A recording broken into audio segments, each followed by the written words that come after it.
Hey, friends and family, welcome back to A Tribe Called Dhillon podcast. I'm Angie Dhillon. I got my sister Rose and Alvin. Should I let you guys do your intro? No, keep going. Okay, and we have Julia Mitchell. For those of you that had watched Julia into part 1 of our conversation, it was being Julia and talking all things autism. This is part 2 of that amazing conversation that we decided to break up. We're going to delve right into talking to Julia. Once again, as I mentioned in the first episode, October is Autism Awareness Month in Canada, and globally, Autism Awareness Month is in April globally. And Julia is going to be sharing all things autism with us, sharing her journey to her diagnosis and having some laughs in there. And we hope this is an impactful and educational episode for you. So thank you so much for your support. Hit that subscribe button, think about a win of the week, and we're going to get right into part 2 of our conversation. Thanks for joining us, friends. So Julia, where does this personality come from? And please forgive me. Like I said, I don't know anything about being autism. So autistic people, they obviously have a personality, right? They can laugh and do things just like everybody else. So what is the misconception about being autistic? Well, probably that's one, that we're heartless. But I clearly love my dog. Right. So I guess we should probably clear that up. It's not that you're heartless. It's just that you, like you said, you process information differently. So you process your emotions differently. And that's so it's because you light up, you love the dog. Like you said, it's very evident, but maybe you just don't show it how society wants you to show it. Yeah. Yeah. Like I think sometimes the way I loved my friends was that I would get to know lots of facts about their life, and then I would know their parents' names, and then I would know lots of things about where they were from.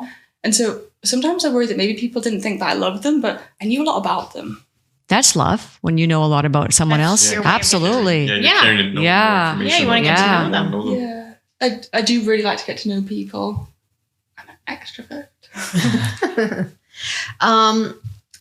For listeners that are listening, or for anyone that can connect to you that feels that maybe their child is autistic or has an autism, I guess maybe has not been diagnosed with that. What are some of the struggles that you have faced leading up to your adult life to understanding this? Where I've spoken to, some people saying that they were bullied. Some people, we had a guest on that did some self-harm because they just felt different and that they were not being accepted by society. Did you do any of those types of things or attempt to do any of those types of things?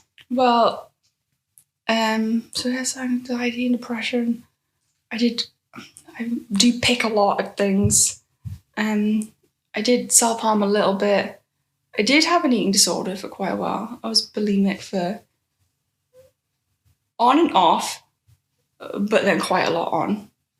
I tried to be anorexic, but that involves a lot of willpower, so I did settle with bulimia. We shouldn't laugh at that. No, I love the way she's saying it. Your personality, That's the way the only you way deliver to, it. yeah. I even bought a book about it, and I was like, damn, I can't do this. I like food. Yeah. I like your sense of your understanding. Yes. And that you can joke at yourself. Laugh at yourself. I love that. Laugh at your pain. Oh, I have to. Yeah. Laugh or cry. Yeah. Yeah. What other things? Like, I don't know. Oh, well, I don't know if this is one, but intrusive thoughts. I don't know if I do that to myself, but poof. Like, I don't know if you've ever had them, but Yep. yeah. Yep. I didn't even realize I had depression, and then I was told I did, and I was like, oh, that's why I picture me. Can I say it? Mm-hmm. I would just picture me dying, like everywhere I went, and I was like, this is a bit distracting. I'm trying to exist in the world, and everywhere I look, I can see me dying. But apparently, that's also an intrusive thought. And apparently, that meant I was depressed. But I didn't know. Mm-hmm. But I don't know if you do that to yourself, because I wouldn't have chosen to do it to myself. That's a good one. Mm-hmm. And I think that's the other thing that I really like about talking about this is like, you know how you say other people have come on this podcast and they've had this?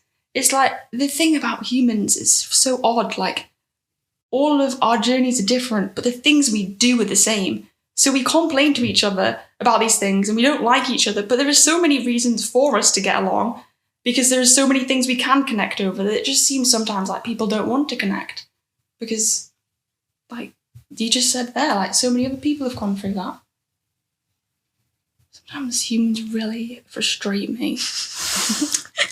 we're on that same boat sometimes with humans. We find that as well. We complicate life. Go ahead. One question: do you find yourself? Do you find like large groups kind of intimidating? Is it hard to be in a large group setting, like let's say at a concert or at a big game?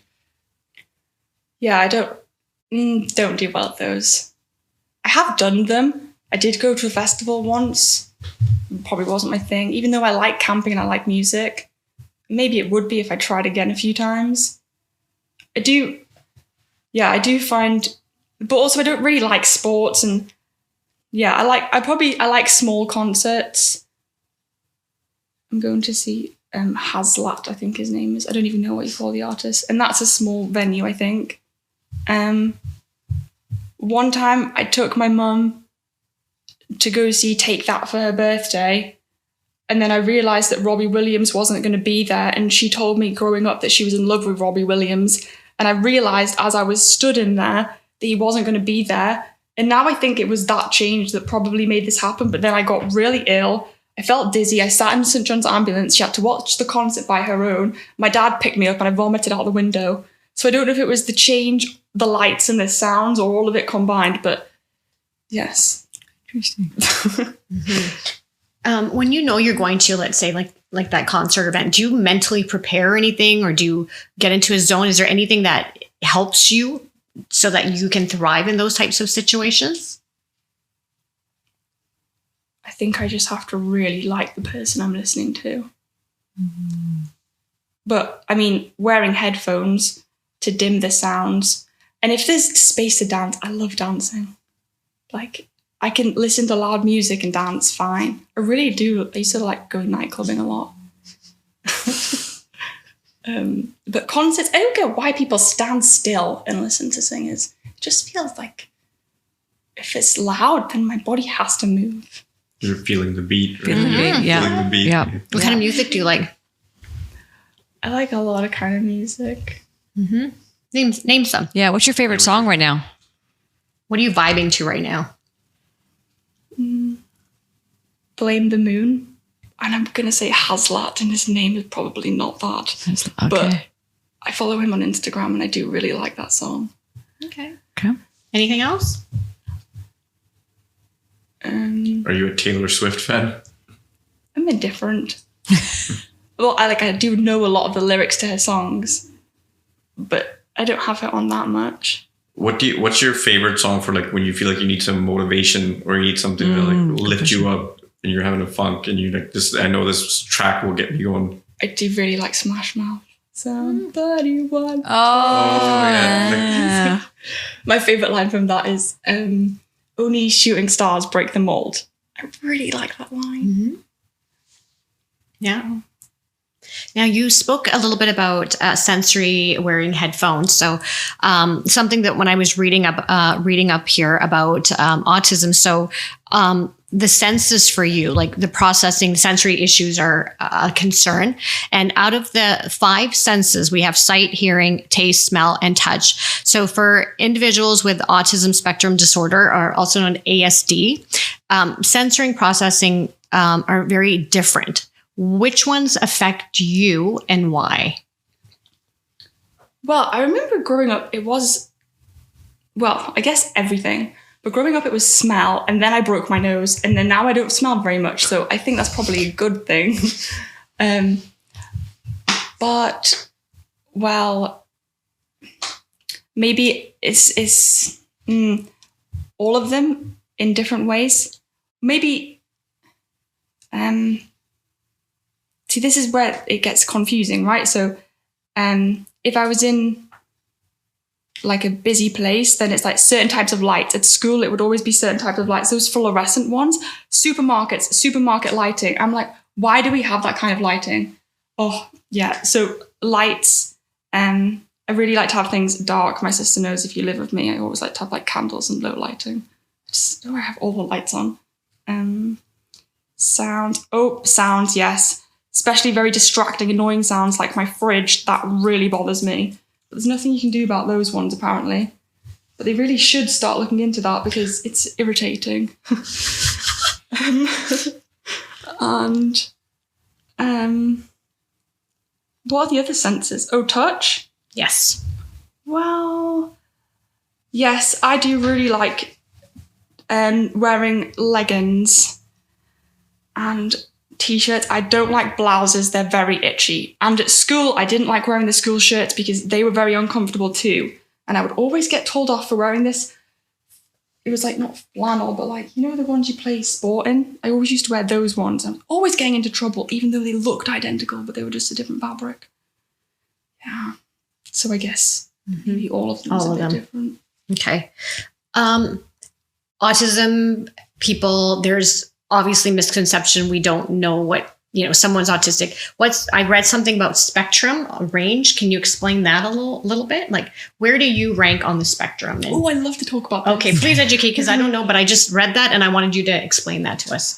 Okay, so in the past, we used to think of autism as like, maybe like a line, and then there would be like high functioning and low functioning. And then I think it was like that people down here were minimally speaking or maybe non-verbal with low IQs, and then it was like high IQ, and then these people would be described as Asperger's. But then it wasn't a very good way to explain it, because some people are different levels of functioning at different points in their life, and it's just, personally, I just don't think it's nice to call someone low functioning. Like, can you imagine being told that about yourself? Like, this is where science and reality is just a bit like, so I'm really glad they changed that. But there were some people on this side of the spectrum, Asperger's, who I think got really upset about it because they didn't want to see themselves as being the same as other people with autism. But I like it because I know it connects us all in a way. But then they had this circle, and they divided the circle up into like, it's kind of like a pizza. And then inside the pizza wheel, each slice of pizza is a different thing. So it might be like sensory sensitivities, or stimming, which is like different types of movement, or emotional regulation, or there's so many different ones. I do forget a lot of them, but yeah. And so I like this because then it's like, that's the spectrum. It's like a circle, like, and then everyone has their own level. And really all people, when they look at it, fit onto it somewhere. I think, I don't know, I'm not an expert, but I guess autistic people just maybe either a bit more or a bit less than everybody else. But I shouldn't say that because I don't know, but sometimes that's what it feels like.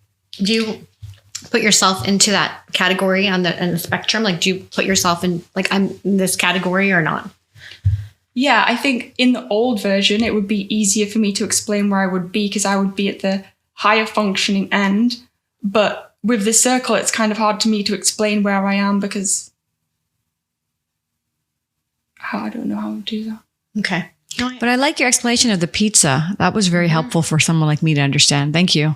There you go. Yeah. I like that too. Yeah, I really liked it. I was able to right away think of the circle and the little pies, and everyone will fit into some piece of it. That was very good. And I like it too because even if you're not autistic and you look at that wheel, you can imagine where you would be on it, right? Right. Whereas like if it's a high functioning to low functioning of autism, like who's going to connect with that? But this way, it's like even someone who's not autistic can be like, oh, I struggle with emotional regulation too, or I don't, So it's like, it makes it like, before I felt like it was kind of like these people are human and these people are not so human. Whereas now it's like we're all human, and this is the way that it can be shown, the ways that we're different, Yeah.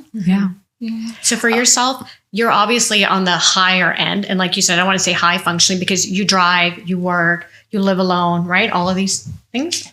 Yeah. Oh, yeah. So I guess what I would say then is that, so I'm more high masking. So I disguise a lot more of my autistic traits. I think that's how they say it. Oh, interesting. Yeah. Okay. Disguise, you mean you conceal, you hide them. Yeah. Why? Well, I guess I never knew I did it. I thought everybody did. Oh. Do you know, but then I do feel like everybody does. Like, especially growing up at school, everyone wants to be I don't know, or maybe it was just me. I just wanted to be cool and fit in, and maybe not even be cool, but just be normal. Just and so I guess I unconsciously did it. Well, I think we all wear a mask to some degree. Yeah. Absolutely. Yeah. I know that I've done that for years. It's me becoming more authentic now is just me being comfortable in my skin. So I think that is that learning process and growing process where you start to get to a place where you're like, I don't care if you don't like me anymore because I like me. And that's all that matters because I got to live with me. I got to go home with me every night. You don't. So that I think comes with time and as you grow and evolve. A question I wanted to ask you was because when you said I really like talking about that, is there something that we haven't thought to ask that you really do want maybe the viewers or ourselves to know about your journey or the autism or something you've learned because that pizza thing was very, very helpful. And I think there's anything else that you think that, yes, people don't know this enough and I discovered it. Well, I guess I discovered that people who mask more have, and I don't want to say high rates because again, I don't feel like they really have done enough research into it, but we report higher rates of like depression and anxiety and mental health challenges. I think because of having to do like all the masking. And so, yeah, I think that's something that's really important is like just if someone doesn't look autistic, like it's not that they're like, again, like higher or lower autistic. It's thinking like, think about that person's doing work to fit in that you might not be able to see, if that makes sense.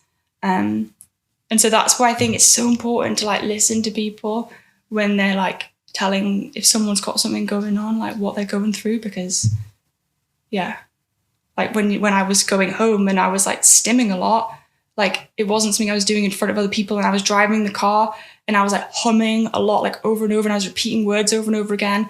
I just remember thinking like, okay, like there's something wrong, like what's going on here? But I didn't know how to tell people that because yeah. Mm-hmm. Julia, what kind of resources are out there for families that have children, that have autistic, don't have autistic, that are trying to get a diagnosis? Like, can you shed some light into what the process is and what resources are out there and community support? Well, I guess only learned I was an adult, so I'm not that sure about all the resources, but I know there's some great advocates online. I know that there's often programs, depending on where you live, obviously. If you live in a city, then there's probably more likely to be inclusive sports programs, inclusive, what's it called? I think they have like schools here just for people with learning differences. I don't know because I didn't go to one. There's a lot of information online. There's behavioural interventionists. There is support, but I do think it's very difficult to get because you've got to have a certain funding and then you've got to be really careful about how you allocate it. I know there's not very much support out there for adults. And that's, I think, what's really coming to light at the moment is, autistic kids grow into autistic adults and whether people want to accept that, for example, I'm autistic or not. The fact that I'm sitting here and talking about it, I'm doing it because I can. So many people who are adults with autism are just out there struggling, like maybe living in poverty and struggling to hold down jobs. And I just think it's tough and there needs to be more awareness and there needs to be more resources because there is definitely a gap. But I do think a lot of people have found community online through like autistic support groups. But yeah, like more needs to be done. How can we? That's great. How can we, the community, that if we encounter or connect with someone that is autistic, how can we support? How can we help? How can we advocate?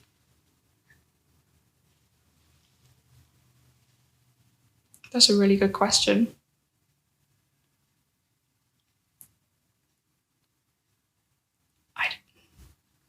I don't know if I should.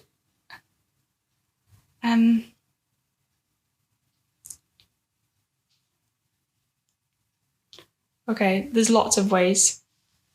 But I think a big way is at work, for example. Like people are scared about hiring people with disabilities. Maybe they don't have like an inclusion program or they don't have an inclusive hiring process. And I honestly just think that's such an excuse. Like get someone in and then get that ball rolling. Like it can't be like, oh, we're not ready yet. Like there is no time except for now and you need to start now because you don't know when that's going to happen. And so you can't put off this. Like, everyone is doing this work together, and it can't be like, oh, well, it's someone else's job, or it's the person above me that has to do it. Like, no, we all have to do it. And I think that's something that's really important. And then I know everyone, like, a lot of people are going through stuff, and we might not have enough energy to, like, emotionally maybe support other people, because it is hard. And I think sometimes, like, I don't have advice for people who, like, if you're not at capacity, you're not at capacity, but, like, just sometimes listening to people, like, It's holding space. Yeah, and, like, not being cliquey, like, someone's a bit different, like, great, get to know them, like, difference is good. If you know someone autistic, just reach out. I can guarantee you they probably, I shouldn't say it's for all autistic people, but a lot of autistic people I know, like, we're not texting people that much. When they do text us, we'll probably forget to text you back. Don't take it personally. That's great. That's good. Yeah. Just keep reaching out to people. Like, yeah. How can parents that have adult or have young children that are autistic, like, how did your parents help you thrive? Like, what's your advice to parents that have autistic children?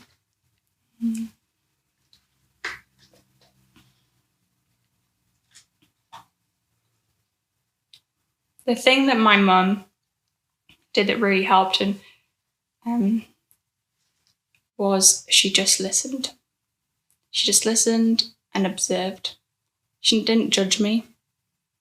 Like, a lot of my behaviours were bad, considered bad, but she just was just, like, consistently always there.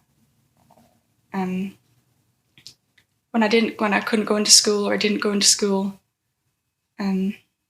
she would just accept it and wait until I could and I had the energy. Yeah, I tell her everything. This is another thing about autistic people. We are so honest, and I know I've learned that there is some things that you definitely shouldn't say to some people. There's some questions that you shouldn't ask people. Man, if I'd known I was autistic when I was younger. What kinds of questions did you ask people that now you realize, damn. You don't want to know. I have a question. I asked you, what was the show that you just brought up earlier? Atypical. So, because I think a lot of time viewers are like, yeah, I'm not going to go read a book or research about this. But so I'm finding avenues that are easy to tell people, like, hey, go watch this. It'll give you. So I watched Atypical. Now, I personally thought the show was amazing, great. It gave me insight. And then I told Angie about it. She watched it. She's like, oh my God, this is great. But my question for someone who is with autism, is that a good representation? Is that show a good indication to let people start to understand and get to know? Would you advise people to read that, or like, no, they just got that way off? I really like the show. I think it's one of them things that's like, I shouldn't say if it's like good or bad. Like, well, I guess yes, it is a good representation, I think, of autistic people. I think there are so many kinds of autistic people that it is just, okay, that's the thing to remember. It's just one. It's just one example of one person who is autistic. It's what we probably imagine like a typical autistic person to be like, from what we know, I guess I'm trying to say. And so I do think it's a great show, just to remember everyone's different, and that's not going to be what everyone's like. Right. And I think for me, that's what was eye-opening, was because I think I was the standard person who thought autism was people who maybe couldn't speak or completely disabled. So when I was watching the show, I was like, oh, he just doesn't do things completely, but he has other gifts and other talents that he gets utilized. For me, one of the eye-opening was when there was a school dance and he couldn't go because of the music, and they all got headphones for everybody. So everyone played the music in their ear. And I thought that was just so inclusive and beautiful. And I thought that's what we could do for people to include them. Is like, yeah, like sometimes I'm at an event and I want to be there, but I don't want to hear that music. I would love headphones to listen to my own music. Like, I just thought that was really something that stood out in that show that helped me realize that, yeah, they like you're saying, the sensories are very different, and we just have to understand that. And it's not agree or disagree. It's just understanding that's okay. And sometimes we have to compromise in situations. Yes. Right? It doesn't always have to be the straight and narrow. Right. We can bend a little bit to accommodate and make everyone else be included. Yeah. I really like that. And I think I wish that society was like that, because I mean, it looks great, right? I guess it's just people get stuck in their ways, which is ironic because people say autistic people are really rigid. But yeah, if society could be more inclusive, that would be great. I forgot what the question was. No, that's fine. Rose just asked you if that was a good representation, and just wearing headphones. It was a good representation of a privileged white man. Oh, Julia, we love you. I didn't know what you were going to bring to the table, but you brought it. You did. In closing here, I want to highlight this because this is a huge, huge accomplishment. Yes. We are so proud of you. I don't even think I hope you realize the magnitude of what you're going to be doing and raising awareness for autism, and especially in Canada. October is Autism Awareness Month in Canada, but globally, April is Autism Awareness Month worldwide, right? And you, my dear, are going to be doing a TED Talks. This episode is going to be airing, I think, the first week of October. You said October 5th, you're doing a TED Talks in Vancouver. Yeah. So are you ready for that? Can you tell us a little bit about what made you decide to just even apply? Well, I saw it in my emails. I guess, okay, so I'd always thought, because I'd loved watching them when I was younger. And I remember being like, I hope one day I find a way to be able to, I don't know, have some good impact on the world. And I always just really liked listening to them and never thought I'd be able to do it. And then when I saw it in my email, I was like, I'll just try. And so I just really, I'll be honest, it's been really stressful, and no, I'm not ready, because it is the people I'll be working with, they're great and they do so much work, and you shouldn't compare yourself to other people, but it's a big topic, and I really want to make sure that I can express it in a way that it's impactful and actually has change. But I guess that's quite a lot of pressure on myself, and I just hope it comes together in the end. There's this, can I just talk something through that I've been kind of stuck with? Yep.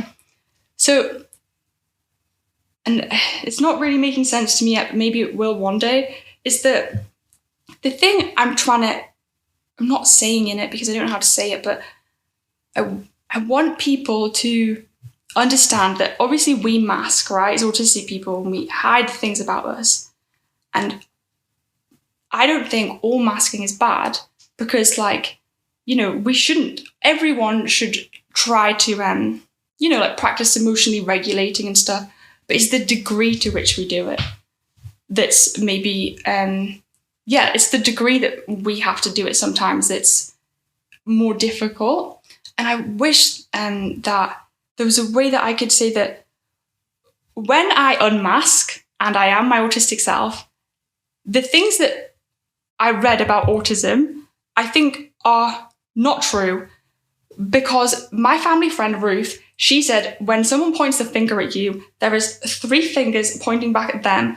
And when I unmask, it's actually the people around me sometimes that I feel struggle with emotional regulation, because I say things, directly sometimes that are a little bit blunt and makes people uncomfortable.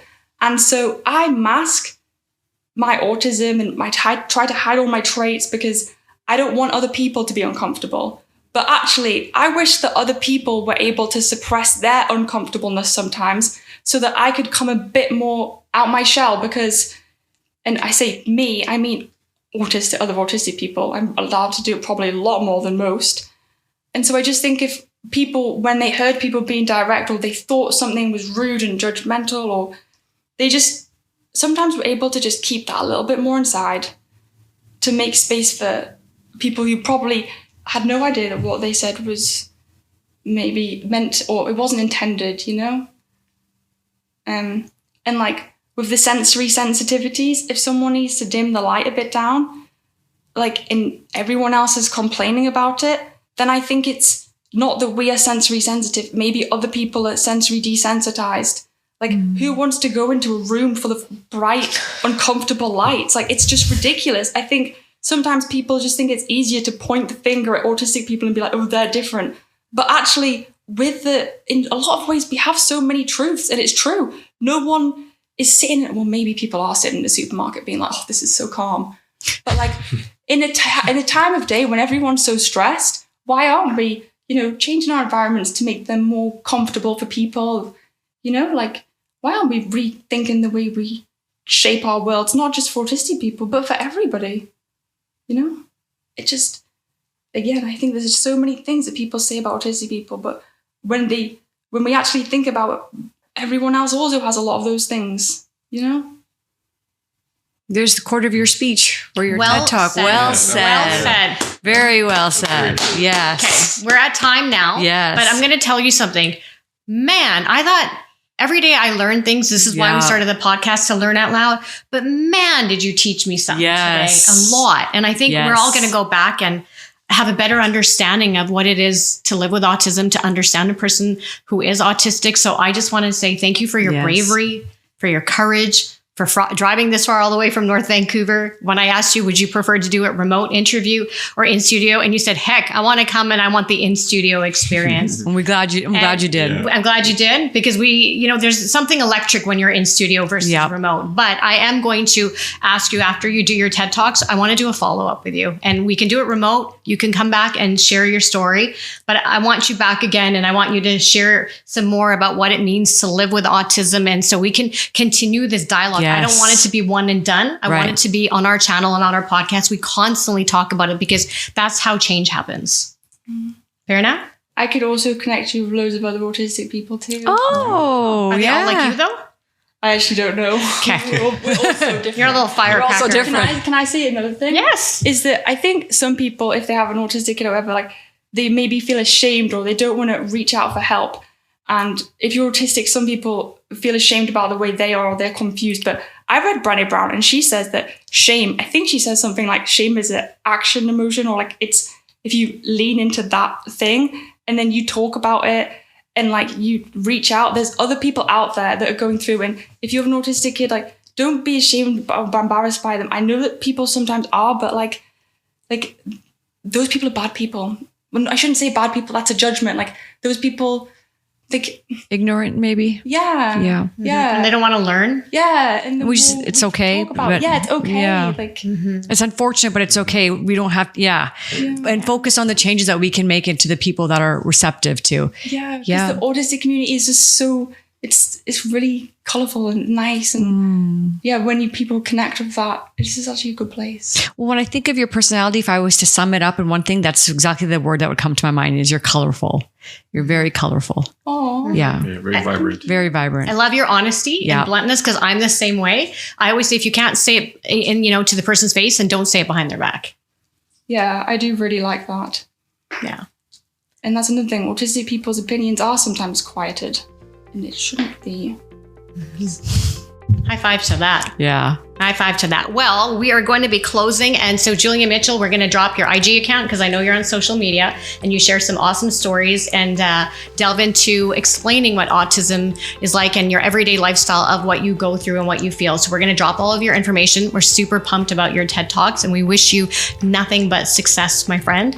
And I'm super cool to say she is my friend and we're friends. And now we got some more friends. Yep. And excited to have you back, excited to share your journey, and friends and family. For those of you that are tuning in, it is a beautiful, talented, colorful Julia Mitchell. We're going to say being Julia, and she today was talking about autism because in Canada, October is Autism Awareness Month, and we wanted to shed some light on a topic that we knew nothing about, but we wanted to bring it to your attention because got to have conversations like this where we don't know something, but we have to understand it and start working towards being a more inclusive society. So friends and family, that was part 2 of our conversation with Julia. Please make sure you go and check out part 1 because we did break up the 2 episodes because it was so impactful. Julia was witty. We cried together today. We learned together. We laughed together. And we shared a beautiful story that needed to be told. So friends and family, go ahead and hit that subscribe button. Please check out Julia on her IG account. We are going to drop her TED Talks on our YouTube channel. And please check her out on social media. She's doing amazing work. So until next week, friends and family, please take care of yourself and think about a win of the week. And Julia, thank you for your time. Thank you. Thank you so much for having me here. And thank you to everyone who's listening wherever you are. I really appreciate it. There's so many great autistic people. Absolutely. Bye for now, friends. Bye-bye. See you.